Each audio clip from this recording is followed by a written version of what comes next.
C'est le motif là. Le thème que nous avons pris aujourd'hui, c'est la transparence.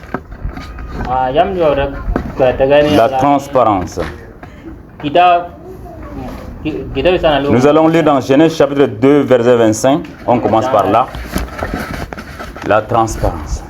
Genèse chapitre 2, verset 25. Le seul verset 25.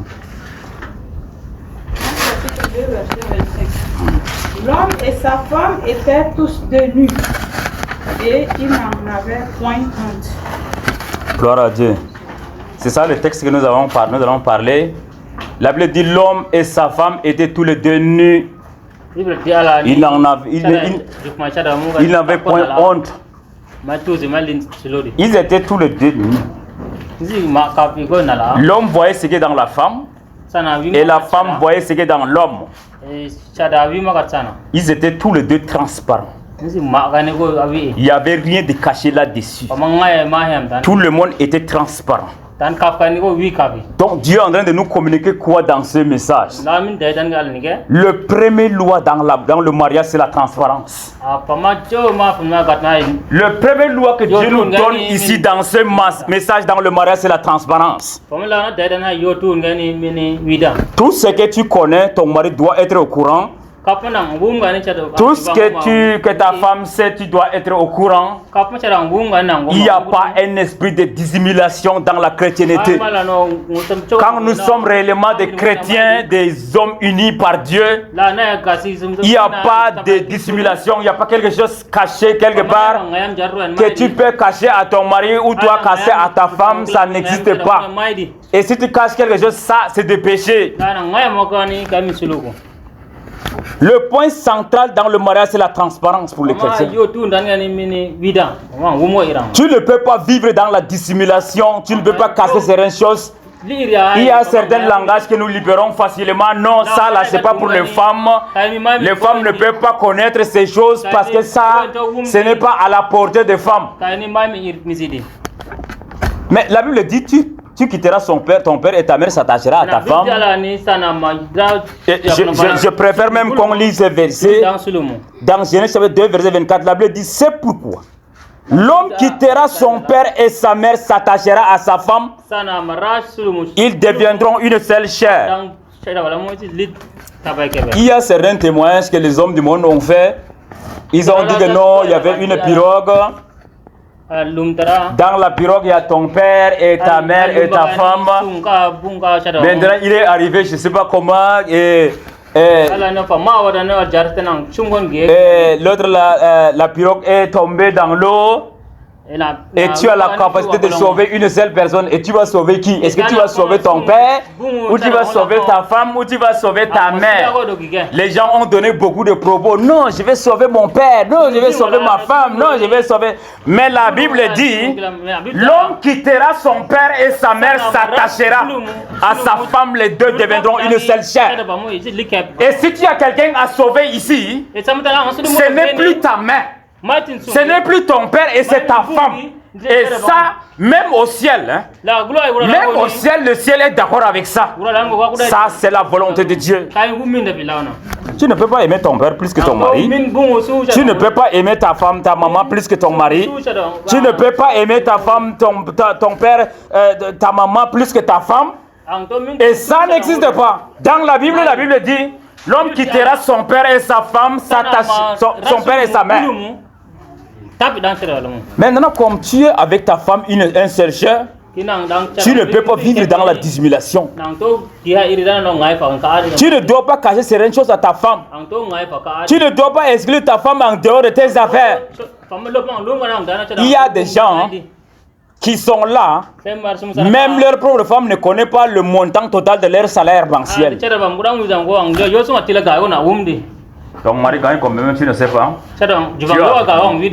Il est là, il prétend dire qu'il est ton mari. Tu ne connais même pas son code bancaire, ni rien. Et ça, c'est une grosse erreur. Parce que nous qui sommes là, qui a dit que quand on va quitter ici, on va arriver à la maison? Il peut arriver qu'on meurt sur la route. Il y a beaucoup de gens, quand ils sont morts, Parce que la famille et la femme ne savent même pas où ils ont mis l'argent, dans quel compte, ils ne savent même pas. Les gens ont fini par perdre comme ça seulement leur salaire. L'argent qu'ils ont collecté, c'est perdu comme ça au banque. On ne sait même pas dans quelle banque, tellement il était caché. Il cassait ces choses. On ne sait même pas quand il est mort là, ses enfants sont restés comme ça, il n'y a rien même à manger parce qu'on ne sait même pas ce qu'il a fait avec ce qu'il a fait. Alors qu'il a caché l'argent quelque part, toi-même tu n'es pas au courant. Il y a certaines traditions maléfiques.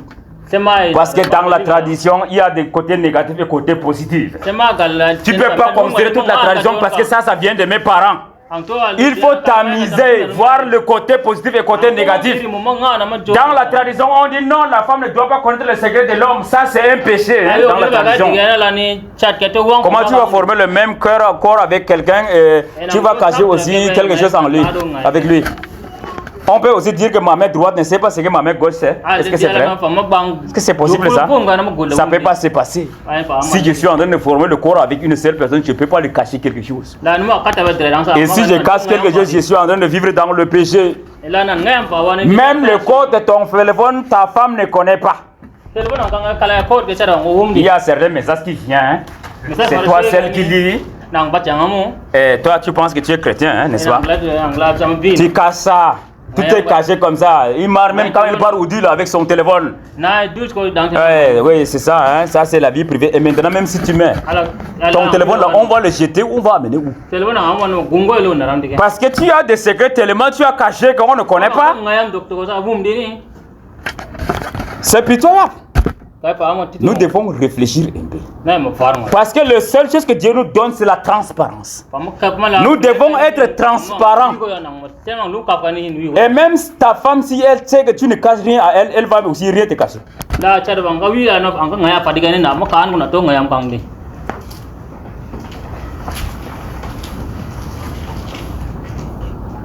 Maintenant, nous sommes en train de vivre. On exclut tout dans nos affaires. Ni ta femme, ni tes parents ne sont au courant. C'est toi seul qui est en train de gérer ça. Tu mets tout le monde en dehors de ce que tu fais. Ça me fait pitié. Parce qu'il y a certaines choses que tu es en train de faire et que ta femme n'est pas au courant. Même si tu as cassé l'argent quelque part et ta femme n'est pas au courant. Et maintenant, si jamais tu meurs comme ça sans ouvrir ta bouche, même ta famille ne va pas être au courant de ce que tu as caché. Dieu ne veut pas la dissimulation. Dieu ne veut pas que nous vivons dans la dissimulation. Et tout celui qui vit dans la dissimulation est en dehors de la volonté divine. Il est un péché. Mais malheureusement, hein, il y a certaines femmes aussi qui cachent leur première intention. Tu peux aussi cacher certaines choses. Hein. Il y a certaines choses que tu caches à ton mari. Et tu dis à ton ami, non, je vais te dire ça, hein, parce que ça reste entre nous, mais écoute ça, et il ne faut pas dire à quelqu'un, oui, je ne dirai rien. Mais quand tu as déjà dit à quelqu'un là, comment tu vas dire encore que c'est un secret?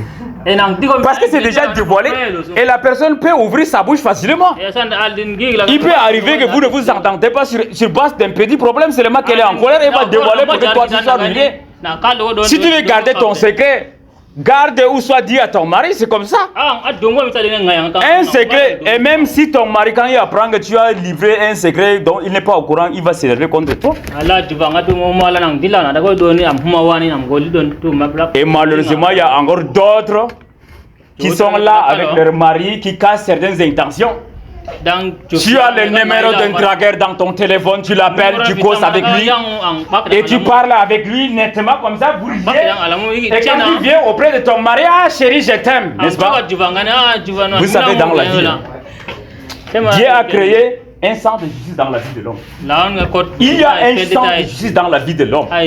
Quand tu es en train de cacher quelque chose à l'homme, Même quand tu viens devant lui, tu prétends d'être un homme vrai.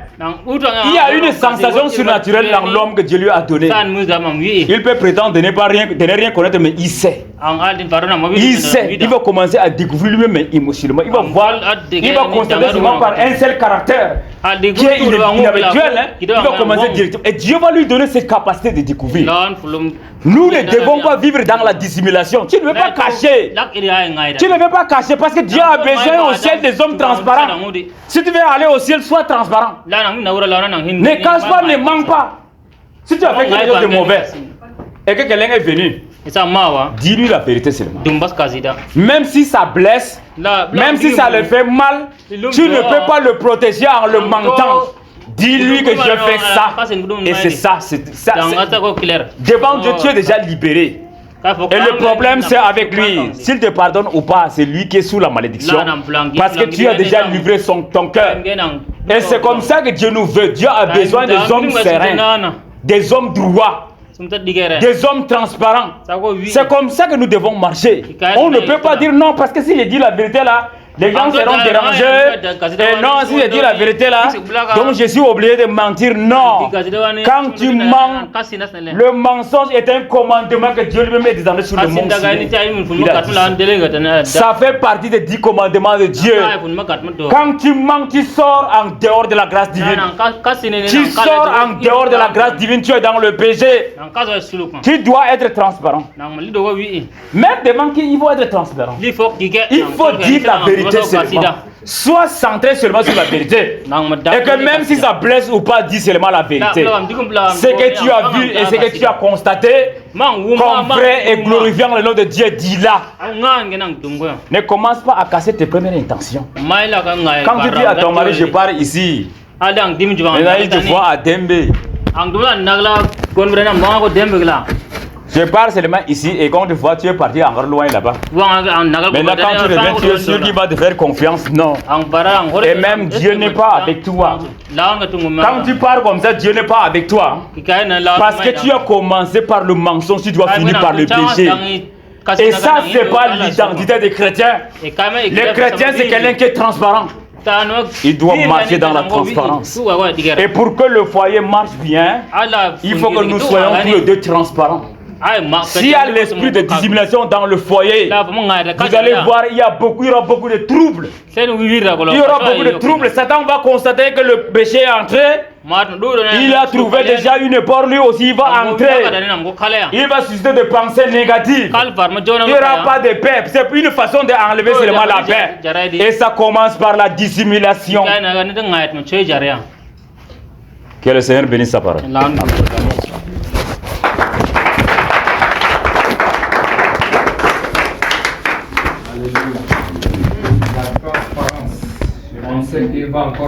Père, que ton nom soit béni, ton nom soit glorifié, ton nom soit exalté, ton nom soit purifié.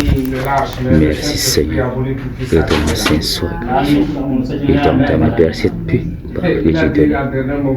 Glorifie ton nom, Père, que ton nom soit magnifié. Alors tu te trouves à côté.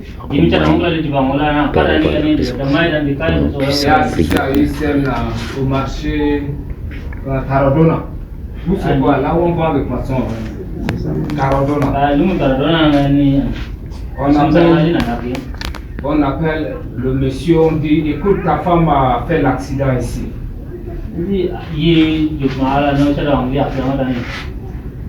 Alors elle se trouvait vers Morsal. Ce qui est choquant, lui-même il est venu avec sa femme, il a déposé au marché, il a pris la femme.